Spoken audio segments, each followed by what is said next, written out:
Hello and welcome to the last chapter in your syllabus, chapter number 13. The name of this chapter is Meetings. Now, we all know that meetings are an indispensable part of professional life, and the moment you begin articleship, you will have to attend various meetings. They could be with your clients, with your principal, with your colleagues, or even with your audit team. So, how to handle meetings and how to present yourself in meetings and how to conduct a meeting in accordance with all the correct steps of how to call for a meeting and how to conduct a meeting is what we are going to see in this chapter. If any of you had taken SP or secretarial practice as your subject in 11th and 12th, you would be very familiar with whatever we are going to learn in this video. But for the rest of you who have not done SP or not have no idea about what secretarial practice is all about, this chapter is very, very important. It has a lot of theory, a lot of questions are repeatedly being asked from this chapter. So let us see how to go about it. What are the contents? First of all, we'll understand what is a meeting. Then we'll do what are the types of meetings, what are the requisites for a meeting, agenda. We'll understand what is agenda and how to write agenda and what is the need for having a proper agenda. Then we'll do minutes of a meeting. Minutes of a meeting is a very, very important writing skill. You have a lot of questions being asked on meetings of minutes of meeting. Then we'll see how to write the minutes writing process, and then we have another concept called the action taken report. So action taken report is also what we are going to see in this chapter. So let us begin. What is a meeting? In short, I can say that a meeting is basically nothing but a group of people coming together to discuss a decided points or agenda, discuss a decided agenda, and take some actions related to it. But as there's a dictionary definition or a definition in your module, is what I have put on the slide. So let us read that first.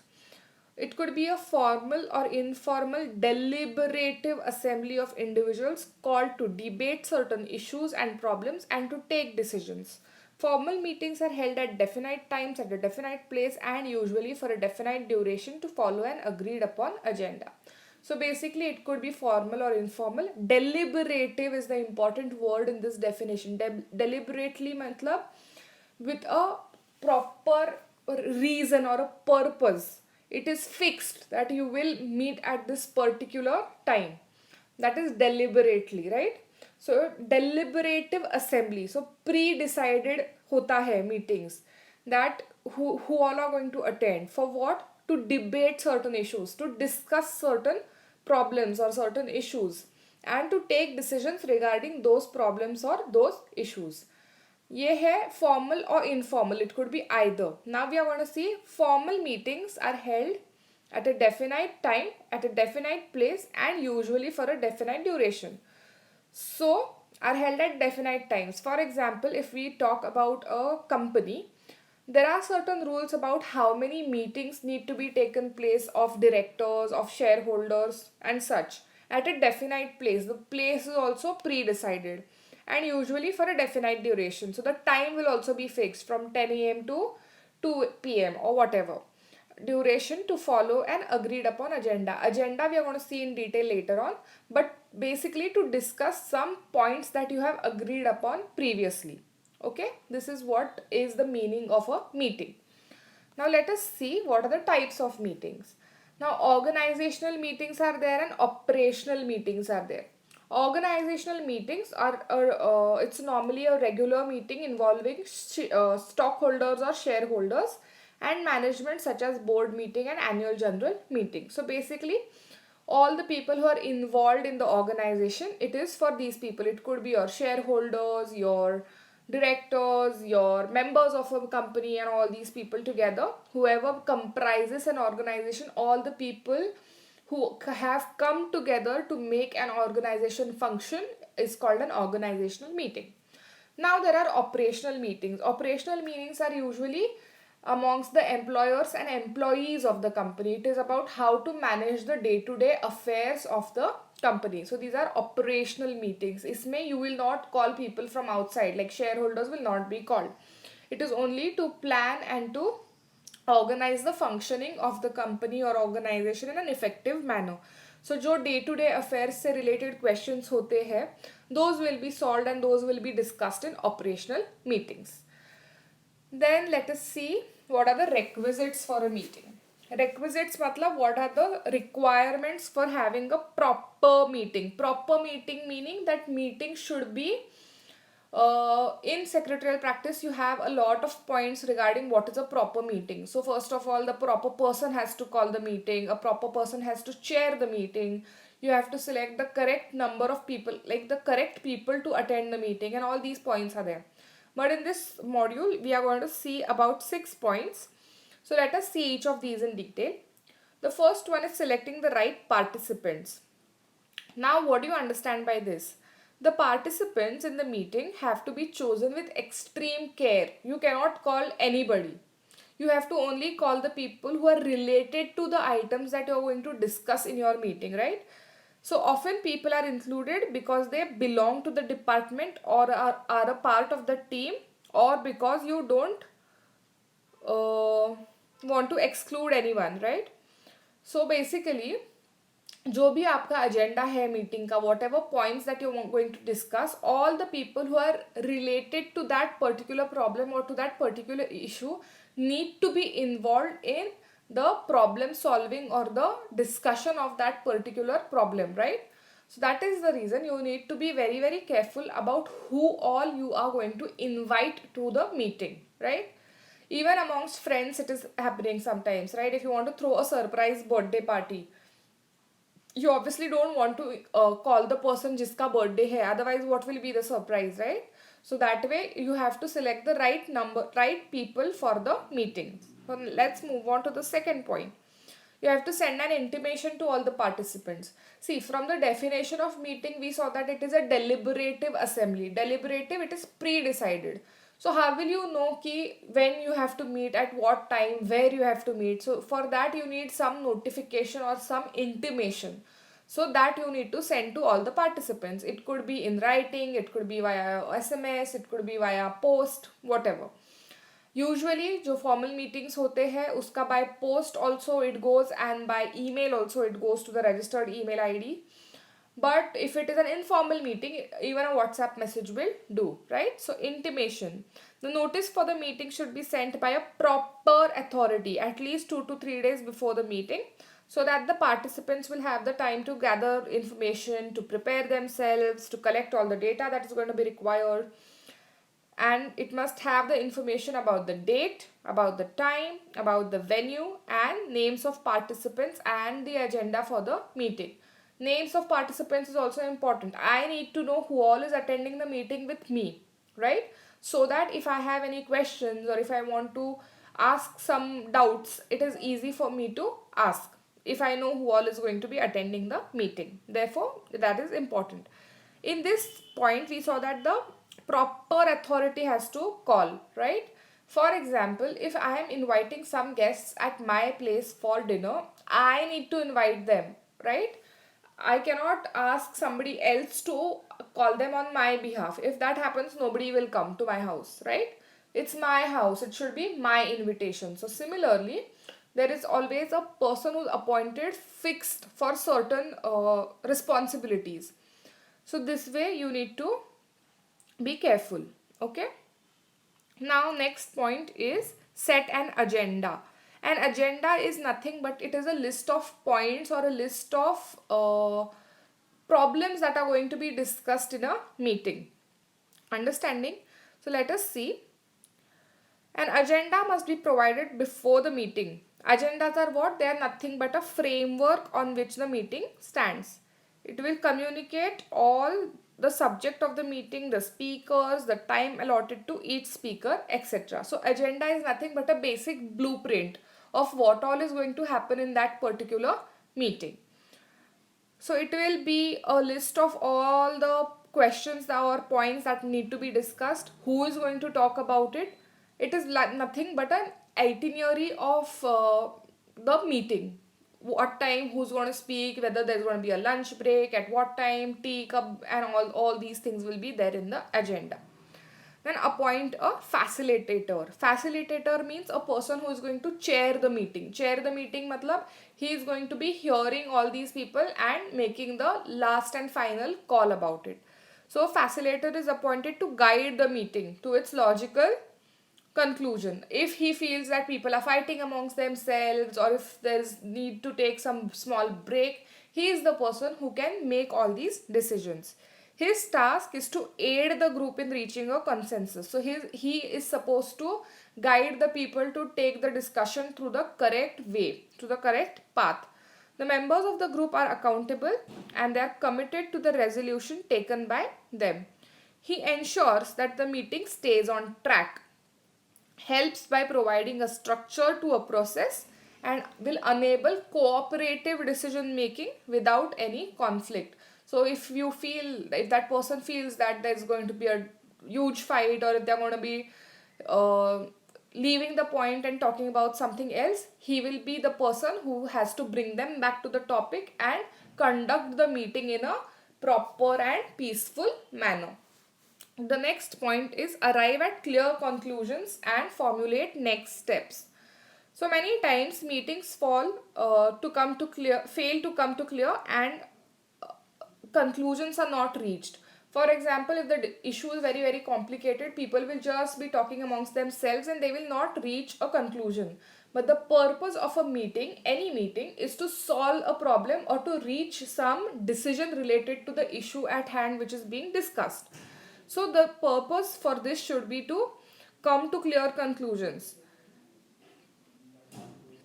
It is necessary to summarize what was discussed, state lucidly the deductions that have been arrived at, and decide on future steps that need to be taken. So what actions need to be taken to solve the issue is also something that we need to remember while conducting a meeting. At the conclusion of the meeting, briefly recount the proceedings and summarize the future course of action. So when the meeting is over, to conclude the meeting, what will happen? The point which was to be discussed will be mentioned, and what all discussion took place in short will be explained, and what is the final outcome of this discussion will also be told to everybody present at the meeting. The last point is create opportunities for creativity and participation. Basically, what happens in most meetings is that there is a proper structure about who's going to talk, who's going to discuss, who all are allowed to talk on a particular topic, right? But this is only related to senior management because all these people have a lot of experience. So they would probably be talking and the rest would be only doing the hearing work. And the juniors will only contribute when they are asked to give their insight. But when there is a lack of free flow of ideas, information, and opportunities to speak, the members will fail to contribute, and there will not be any curiosity or creativity, and everybody will be getting bored in a meeting. In such a scenario, the purpose of the meeting is being completely defeated. A meeting should be an opportunity to bring multiple perspectives to the room. A lot of people should be able to give their opinion about that particular issue at hand. Only then it is possible to reach a proper decision which everybody is happy about, right?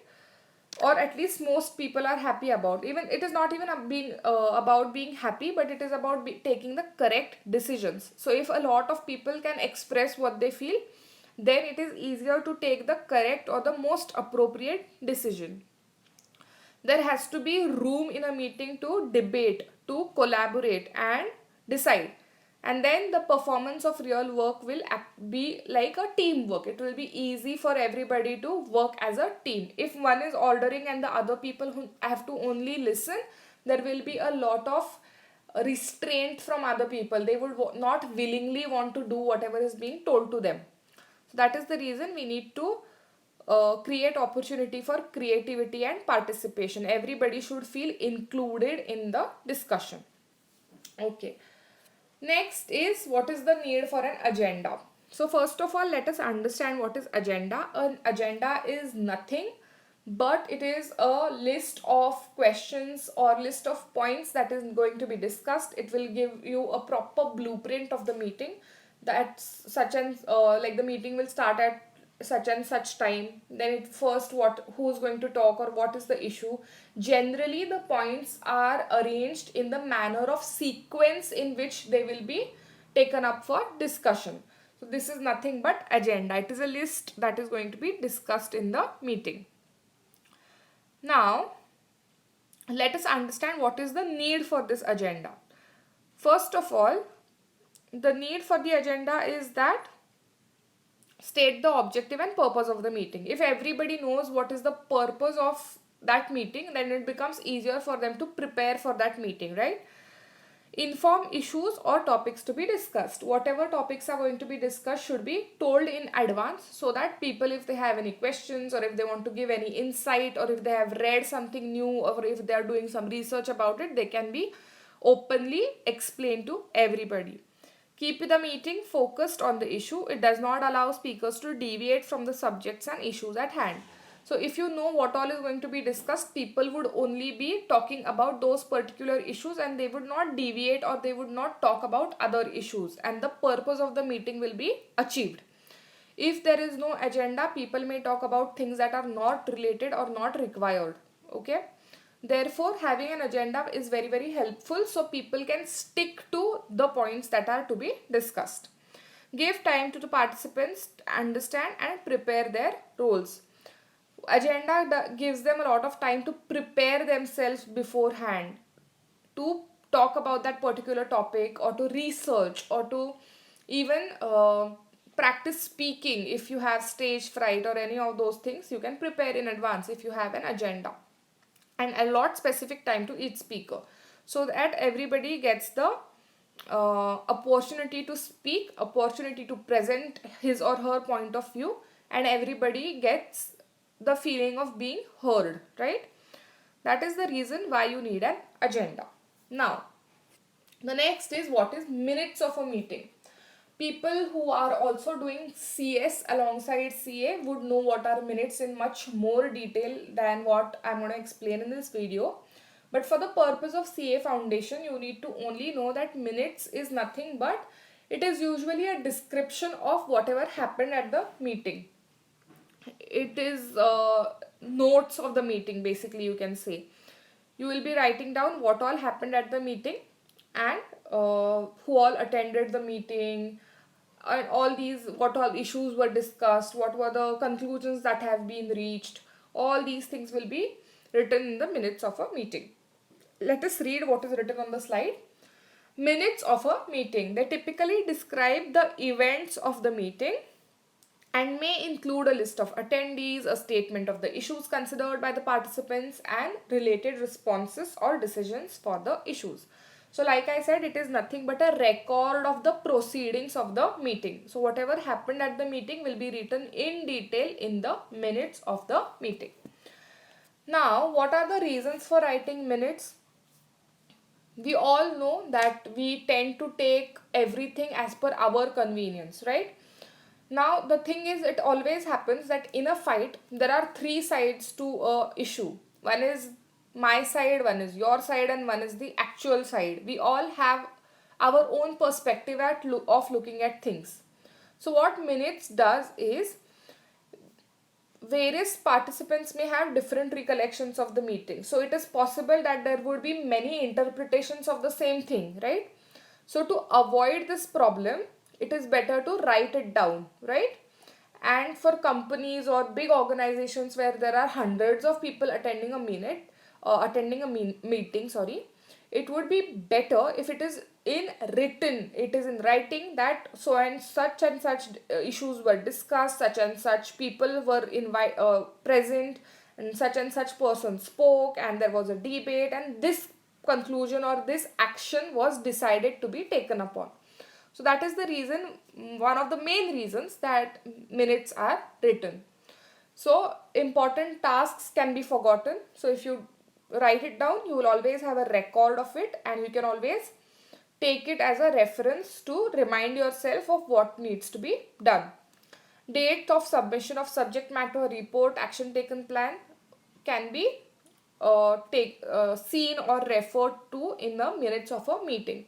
So if some uh, some report has to be submitted and a deadline has been set, that will be there in the minutes, and all these small details will be included in the minutes. A written record is always available for ready reference. Minutes ka, that is another reason to write down minutes. It is used as reminders for oneself and others, and it is also required for legal reasons. If you are doing Companies Act, you would know that writing minutes of a meeting is a very important legal requirement. So writing minutes is important from that perspective also. Now, how to write the minutes? First is the pre-planning stage. Pre-planning matlab kya?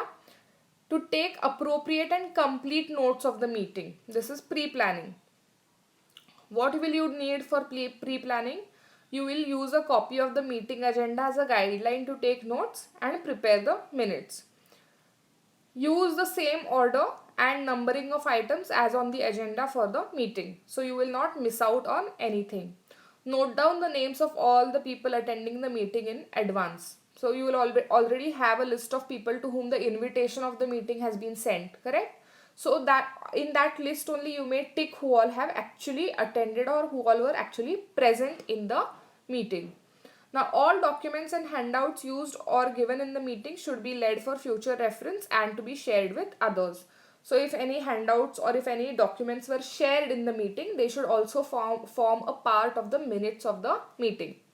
Get clear instructions of the expectations of your role during the meeting, as well as the type of details expected in the minutes. So every kind of meeting will have a different requirement. So you be clear about what your role is as the person who's taking down minutes and how much detail you want. So this is all the pre-planning stage. Now what happens at the record taking stage? First of all, you have to understand the type of information you need to record at the meeting. Several organizations will have their own structures in place, right? If it is an old organization, you may refer to the previous minutes of meetings which have been recorded. So there are several points that you can that are common to everything. You need to mention the date and time of meeting, name of all attending the meeting, and also the absentees, the correction and amendments made with reference to the previous minute meeting. So if any action was decided previously in the earlier meeting, but those things have not happened, then what all happened instead of what was decided also needs to be recorded. The decisions that are taken about each of the items on the agenda need to be noted down.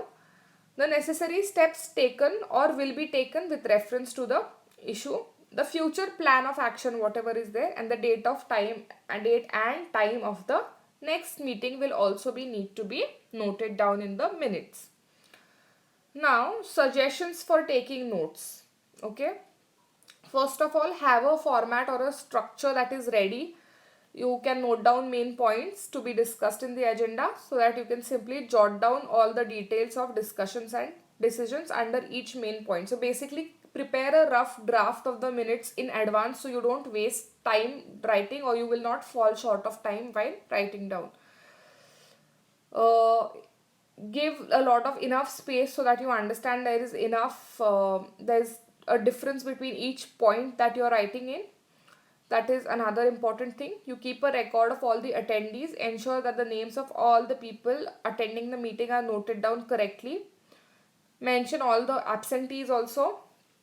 Then make notes on all items for discussion on agenda side by side to ensure accuracy.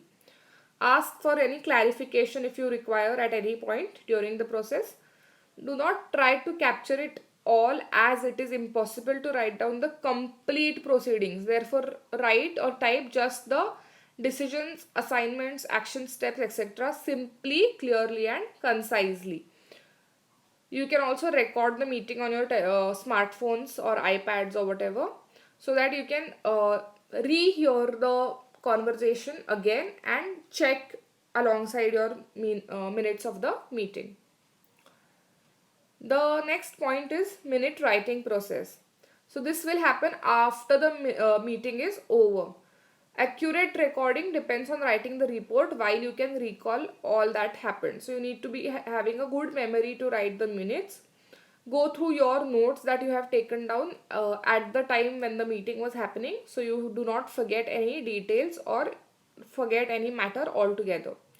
Recheck all the concern to ensure that all decisions, resolutions, and motions are correctly noted down in the minutes. Ensure that all the required details are noted, especially agar meeting is very lengthy or long drawn, deliberations have taken place, then you need to be very, very careful. All your notes should be very, very brief and clear. Ensure proper sequence, flow, and grammatical accuracy. Very, very important. Do not include any conflicts or personal comments. Whatever is your personal opinion, it should not be mentioned in the minutes. You should note down what happened as it is without any bias from your side. Any reference material that was handed out or any material that was used during the meeting should form a part of your minutes, and it can be attached in the appendix of the minutes of the meeting. Now, after the minutes have been written down, you have to circulate them. You have to share the minutes of the meeting with all the people who were present also and all the people who were absent also. So you can either send hard copies or share the minutes in email format. And after finally everything has been done, you need to store these minutes in a safe place where nobody will be able to misuse them, right? Or even change them. So after the final approval from the chairman of the meeting has been happening, you need to store the minutes for future reference. The minutes can be stored online in hard drives or printed and put in files. Whatever is the norm of that particular organization or whatever is the usual way of storing minutes, you need to store them in that particular way or format. The last point in this video is the action taken report. Now, what is an action taken report? It is nothing but a report that is compiled a few days after the meeting, stating the various actions taken as per the discussions made. So, what all decisions were taken? For example, if a dividend payout has been announced, so what actions have you taken to pay out the dividend? Whether you have started depositing money in your shareholders account, or whether you're doing it by post, or what actions have you taken regarding it must be mentioned. Action taken report must always be submitted after a gap of about 5 to 7 days or more after the meeting. This gives you appropriate time for actions to be taken and the matter to be discussed and stated in the form of a report. See, after a decision has been taken, you will need at least a week's time to get those things done, right? Therefore, this action taken report is usually written after a long gap, like after 5 to 7 days, so that you are able to perform those actions or put those decisions into practice. So this will give you enough time to prepare and to do those things. And it is always written in a proper format. There is a format of a action taken report. It is there in your module. To my students, I think I have given extra action taken reports also. And even if you just check on past papers in your module, in your solved question papers, you will get a lot of action taken reports. This is also another very, very important point or another important question that comes in your exams very, very frequently. So I would request you to master doing these two things, minutes of a meeting and action taken report from this chapter. The theory is also important, but these two things are very, very important from the writing skills point of view, and even in your future professional life, you will be requiring it very, very frequently. So master these two reports and you will be very, very good with it, and you will score also good marks in your CA foundation. So this completes your syllabus for business communication and business correspondence and reporting. I wish you all the best to prepare for your CA foundation exams. If you have any problems or if you need any help, feel free to contact through the chat box below. And all the best. Thank you.